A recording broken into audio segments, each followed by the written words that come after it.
Bienvenue sur Hello Mystery 13. Aujourd'hui, je te parle d'une affaire qui a remué tout Toulouse. L'affaire Allègre, le visage de la nuit toulousaine.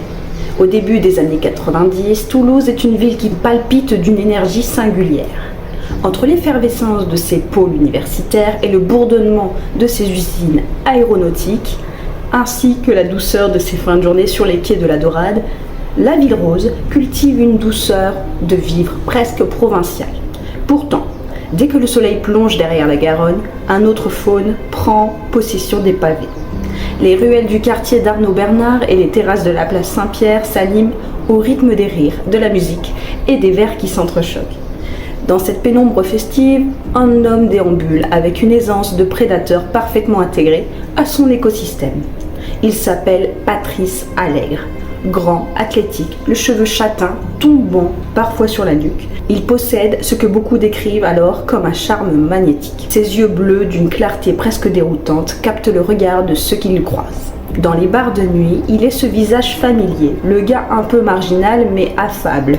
Toujours prêt à offrir une bière, à partager un joint ou à raccompagner une jeune femme fatiguée à son domicile. Il vit de petits boulots, de combines, de revente de stupéfiants, mais son véritable terrain d'expression, c'est la nuit. Ce que les fêtards toulousains ignorent, c'est que sous ce vernis de séducteur décontracté se cache une faille psychologique abyssale. Élevé dans un climat familial complexe, fils d'un père policier rigide et d'une mère absente. Allègre nourrit depuis l'enfance une haine féroce et impérieuse envers les femmes. Une rage nourrie de frustration intime, de pulsions sadiques que l'abus massif d'alcool, de cocaïne et de médicaments ne parvient plus à anesthésier. Pour lui, la séduction n'est pas un jeu, c'est un protocole de chasse. Il repère les failles, cible les femmes isolées ou vulnérables et utilise sa prétendue gentillesse comme un anesthésiant pour endormir leur méfiance. Les balbutiements d'une traque aveugle. La tragédie de l'affaire Allègre réside en grande partie dans le silence et l'aveuglement institutionnel qui ont entouré ses premiers pas criminels. Pendant près d'une décennie, le tueur va frapper en toute impunité, profitant d'un cruel manque de coordination entre les services de police et de gendarmerie, mais aussi de conclusions hâtives qui classeront ses premiers meurtres dans la catégorie des faits divers sans suite. Le sacrifice de Valérie Tariotte. Le 21 février 1989, le corps de Valérie Tariotte, une jeune femme de 22 ans, est découvert dans son appartement toulousain. La scène est d'une violence inouïe. Elle a été sauvagement battue, violée et poignardée à de multiples reprises. Pourtant, à cette époque, la police scientifique n'en est qu'à ses balbutiements. Les prélèvements d'ADN ne sont pas systématiques et le fichier des empreintes génétiques n'existe pas encore. L'enquête piétine. On explore la piste d'un amant jaloux, d'un rôdeur. Le dossier finit par s'essouffler, poussiéreux, relégué au fond d'un tiroir. Patrice Allègre vient de commettre son premier meurtre et réalise que la justice est aveugle. Le calvaire de Laure Martinet. Un an plus tard, en 1990, Laure Martinet, une étudiante de 19 ans, disparaît après une soirée. Son corps est retrouvé quelques jours plus tard dans un fossé en lisière de forêt dans la campagne haut-garonnaise. Elle a été violée et étranglée parce que le corps a été découvert en zone rurale. C'est la gendarmerie qui hérite de l'enquête, tandis que la police urbaine de Toulouse traite le dossier Tariotte. Les deux services ne se parlent pas, ou trop peu. Personne ne fait le lien entre ces deux jeunes femmes au profil similaire, croisées dans les mêmes cercles nocturnes. Allègre continue de fréquenter les bars, conforté dans son sentiment de toute puissance. L'engrenage infernal. Dans les années qui suivent, le parcours d'Allègre se pave de disparitions suspectes et d'agressions passées sous silence. Des prostituées du quartier de la gare Matabio murmurent son nom avec effroi, évoquant un client de violence rare. Mais la parole de ces femmes marginalisées trouve peu d'écho auprès des autorités. Le prédateur perfectionne son mode opératoire. Il isole ses victimes, les violente avec une cruauté croissante, puis efface ses traces avec un soin presque maniaque. Émilie, la survivante, est le début de la fin. Il aura fallu la volonté farouche d'une survivante pour que le masque d'Allègre se fissure enfin. En février 1997, Émilie, un prénom d'emprunt pour protéger sa mémoire, croise la route du tueur. Elle a le malheur d'accepter de le suivre. Très vite, le piège se referme sur elle. Séquestrée, violentée, de manière barbare durant des heures, elle comprend que sa seule chance de survie réside dans sa capacité à feindre la soumission. Profitant d'un instant d'inattention de son bourreau, épuisée par les drogues, Émilie rassemble les forces déclinantes. Elle s'échappe de l'appartement de l'enfer, nue et ensanglantée, et court à perdre haleine dans les rues glaciales avant de s'effondrer devant des passants. À l'hôpital, son témoignage est d'une précision chirurgicale. Elle donne une description physique détaillée, décrit l'appartement et surtout livre un prénom, Patrice. Cette fois, la machine policière s'emballe. Les enquêteurs fouillent les fichiers et le nom de Patrice Allègre émerge. Mais le suspect a du flair. Sentant le souffle de la justice sur sa nuque, il prend la fuite. La cavale sanglante. La fuite d'Allègre n'est pas une lâche retraite, c'est une dérive meurtrière. Traqué, acculé, le tueur n'a plus rien à perdre. Le 19 juin 1997, alors qu'il cherche un refuge dans la région de Toulouse, il frappe à la porte de Mireille Normand. Cette mère de famille, connue pour sa générosité, accepte de lui tendre la main et de lui offrir un repas en guise de remerciement. Allègre la viole, la torture et l'étrangle avant de lui voler sa voiture et ses économies. Il monte alors vers Paris, se terrant dans des foyers ou des hôtels borgnes.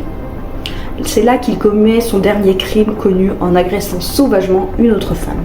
La traque nationale, menée par la section de recherche de la gendarmerie de Toulouse, sous la houlette de l'adjudant-chef Michel Roussel, s'intensifie. Les écoutes téléphoniques et les surveillances, ses proches finissent par payer. Le 5 septembre 1997, dans une rue du 18e arrondissement de Paris, des policiers en civil lui tombent dessus. L'arrestation est rapide, sans gloire. Le monstre de la ville rose est enfin hors d'état de nuire. Le verdict des hommes. Le procès de Patrice Allègre s'ouvre en février 2002, devant la cour d'assises de la Haute-Garonne, à Toulouse. L'ambiance dans la salle d'audience est lourde, presque irrespirable. Les familles des victimes, dignes mais brisées par des années d'attente et de deuil, font face à l'accusé. Dans le box, Allègre déroute. Loin de l'image du monstre hurlant, il apparaît souvent calme, presque détaché, répondant d'une voix monocorde. Parfois, il exprime de vagues regrets avant de se murer dans un silence glacial, lors de l'évocation des détails les plus sordides de ses crimes. Les experts psychiatres défilent à la barre, décrivant une personnalité psychopathique, hautement dangereuse, caractérisée par une absence totale d'empathie et un besoin obsessionnel de domination sexuelle et physique. Les plaidoiries des avocats des parties civiles résonnent comme un réquisitoire contre les dysfonctionnements de l'État qui ont permis à cet homme de tuer pendant 8 ans. Le verdict tombe implacable. Patrice Allègre est condamné à la réclusion criminelle à perpétuité, assorti d'une période de sûreté maximale de 22 ans. Pour Toulouse, on pense alors que la page de ce long cauchemar est définitivement tournée. En réalité, le véritable séisme ne fait que commencer. Le gouffre de la rumeur et le naufrage médiatique. Au printemps 2003, alors qu'Allègre purge sa peine à la maison d'arrêt de Cesse, une rumeur d'une noirceur absolue commence à filtrer des dossiers d'instruction connexes. 2 anciennes prostituées toulousaines, Florence et Patricia, affirment aux enquêteurs que Patrice Allègre n'était pas un tueur solitaire. Selon leur dire, il aurait été le pourvoyeur en femmes et le bras armé d'un vaste réseau sadomasochiste, pédophile et meurtrier impliquant la haute société toulousaine. La rumeur s'enflamme. Des soirées barbares auraient été organisées dans des villas de la banlieue chic où des notables se livraient aux pires sévices sur des victimes consentantes ou captives sous la protection de policiers et de magistrats corrompus. Rapidement, des noms prestigieux sont jetés en pâture aux médias. Le plus retentissant est celui de Dominique Baudy, figure emblématique de Toulouse, ancien maire de la ville et alors président du Conseil supérieur de l'audiovisuel. Accusé d'avoir participé à ces supposées soirées sadiques et d'avoir le couvert des meurtres commis par Allègre, Baudy choisit de devancer la presse en révélant lui-même à la télévision, lors d'un journal de 20 heures historique, qu'il est la cible d'une effroyable machination. Le pays bascule dans une hystérie collective. Les unes des journaux s'enchaînent, les plateaux de télévision dissèquent chaque rumeur, les micros tendus accueillent les déclarations les plus contradictoires d'Allègre lui-même, qui s'amuse depuis sa cellule à souffler le chaud et le froid, validant puis infirmant les thèses du complot.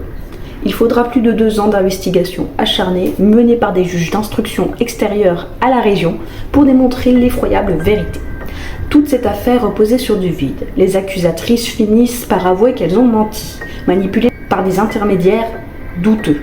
ou motivés par l'appât du gain et la vengeance personnelle. En 2005, la justice prononce un non-lieu général, blanchissant totalement Dominique Baudy et les autres notables traînés dans la boue. Mais le mal est fait, les carrières sont brisées, l'institution judiciaire est durablement décrédibilisée et l'opinion publique reste marquée par le parfum de suspicion, l'ombre et les fantômes. Aujourd'hui, Patrice Allègre est un homme qui vieillit dans l'ombre de prisons de haute sécurité française. Ayant dépassé sa période de sûreté de 22 ans, il a entamé des démarches pour obtenir une libération conditionnelle avant d'y renoncer face au rejet systématique de ses demandes et à l'hostilité des opinions. Pour lui, le monde s'est arrêté au mur gris de sa cellule de détention. Mais à Toulouse, l'écho de ses crimes résonne encore. L'association Stop à l'oubli, fondée par les proches des victimes, continue de se battre pour que la mémoire de Valérie, Laure, Mireille et de tant d'autres ne soit pas effacée par le souvenir de scandales médiatiques. La plus triste et ultime victime de cette tragédie reste Émilie. Celle qui avait bravé la mort pour dénoncer le monstre n'a jamais pu retrouver une vie normale. Brisée par le traumatisme, traquée à son tour par la curiosité malsaine de l'affaire des notables, elle a mis fin à ses jours en 2006. Sa mort tragique rappelle que, même lorsque les bourreaux sont sous les verrous, le poison qu'ils ont instillé continue des années après, de tuer en silence. Voilà, j'espère que cette histoire vous aura plu. N'hésitez pas à me dire en commentaire si vous la connaissiez et à soutenir la chaîne en likant, en vous abonnant et en partageant. On se retrouve pour une prochaine histoire d'horreur.